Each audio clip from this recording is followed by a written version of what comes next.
कांग्रेस विधायक सुरेश कुमार ने कहा कि कांग्रेस के बागी विधायकों की खरीद फरोख्त बीजेपी ने कर ली है। इस बात के भी सबूत हैं कि बीजेपी की ओर से उन्हें लग्जरी कारें मुहैया कराई गईं।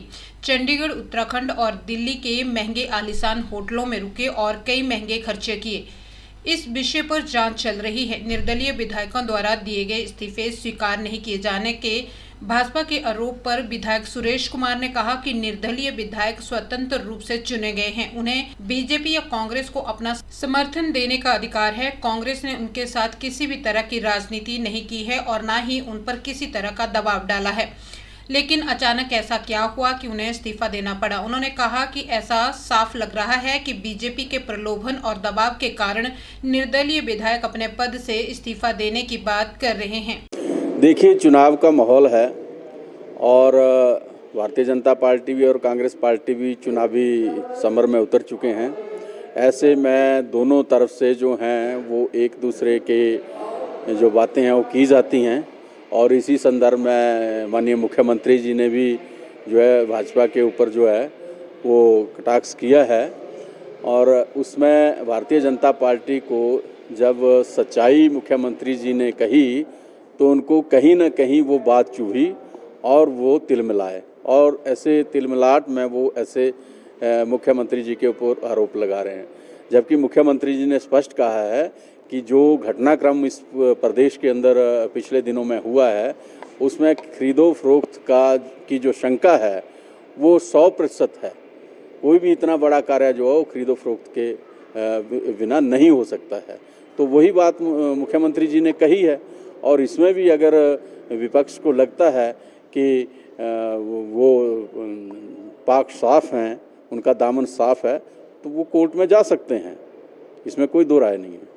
सुरेश जी, अगर बात की जाए, इंडिपेंडेंट भी लगातार ये मांग कर रहे हैं कि उनका इस्तीफा नहीं लिया जा रहा है, तो कहीं ना कहीं कांग्रेस वेंटिलेटर पे है और कांग्रेस में कहीं डर, हार को लेकर डर बना हुआ है, इसलिए वो इस्तीफा नहीं स्वीकार कर रहे हैं। तो आपका क्या मानना है? देखिए, जहाँ तक 3 निर्दलीय विधायकों के इस्तीफे की बात है, हालांकि आवश्यकता नहीं थी निर्दलीय जो विधायक हैं उनको इस्तीफा देने की, क्योंकि वो पहले से ही निर्दलीय हैं। वो किसी भी दल में जो हैं वो बाहर से अपना समर्थन दे सकते थे। जैसा उन्होंने पहले कांग्रेस को दिया था तो कांग्रेस से उनका समर्थन वापस हुआ, जो उन्होंने वोट जो था वो भारतीय जनता पार्टी के उम्मीदवार को डाल दिया, तो वो फिर अपना जो भारी समर्थन है वो भाजपा को वैसे भी दे सकते थे। लेकिन उससे भी आगे बढ़ते हुए वो बिना वजह से जो 6 विधायक भारतीय जनता पार्टी ने हमारे तोड़े, उनके साथ 1 महीने तक अलग अलग जगहों में घूमते रहे। कभी वो पंचकुला में रहे, कभी वो ऋषिकेश में चले गए, कभी वो हरिद्वार में चले गए और कभी वो गुड़गांव में आ गए। तो उनका कोई ऐसे भागने का औचित्य नहीं था, उनको कोई उनके पीछे पड़ा नहीं था। तो जब इस घटनाक्रम का पटाक्षेप हुआ तो उन्होंने भी भारतीय जनता पार्टी की सदस्यता ग्रहण कर ली उन 6 विधायकों के साथ जो कांग्रेस को छोड़ के गए थे। तो इससे साफ जाहिर होता है कि कहीं ना कहीं इन लोगों की जो मंशा है वो भी अलग थी। ऐसे में उन्होंने अपना त्यागपत्र जो है वो माननीय अध्यक्ष विधानसभा को दिया है। अब विधानसभा अध्यक्ष जो है उसका निरीक्षण कर रहे हैं, जो भी कानून है उसके दायरे में वो उसका विश्लेषण कर रहे हैं और जो सही होगा वो उसको करेंगे। लेकिन इतना अवश्य है कि प्रदेश की जनता के मन में शंका हुई है कि आखिर इन 3 लोगों का जो त्यागपत्र देना है उसके पीछे क्या वजह है, ये शंका पूरे प्रदेश में बनी हुई है।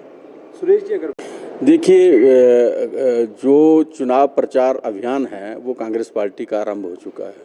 रही बात उम्मीदवार उतारने की, वो हमारे उम्मीदवार भी लगभग तय हैं।